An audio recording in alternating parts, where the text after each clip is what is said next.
Thierry qui se posait la question de quel est le bon mot en japonais pour dire dictionnaire. Bah oui, parce que quand on est grand débutant, on apprend normalement disho. C'est vraiment le mot de base pour dire dictionnaire en japonais.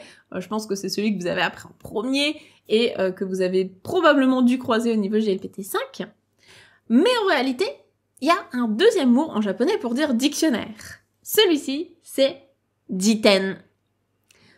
C'est en fait un synonyme à peu près parfait de disho.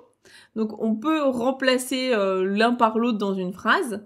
Il y a quand même une toute petite subtilité et un tout petit usage qui va différer entre les deux. C'est que disho est un tout petit peu moins formel, ce qui fait que jiten est un tout petit peu plus formel.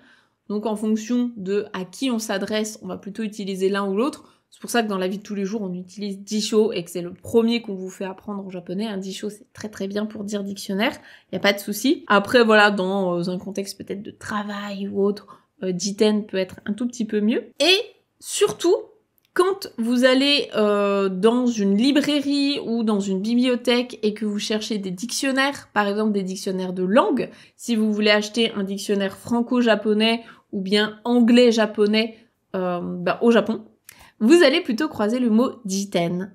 Donc par exemple, le mot dictionnaire anglais-japonais, vous allez croiser le mot ei wa jiten. Donc ei pour l'anglais, wa le wa du Japon et jiten pour le dictionnaire. Et pareil donc pour le dictionnaire franco-japonais, vous allez croiser le mot futsu wa jiten. Donc futsu c'est le kanji du Bouddha en fait pour butsu pour représenter la France, wa pour le Japon et donc jiten pour le dictionnaire.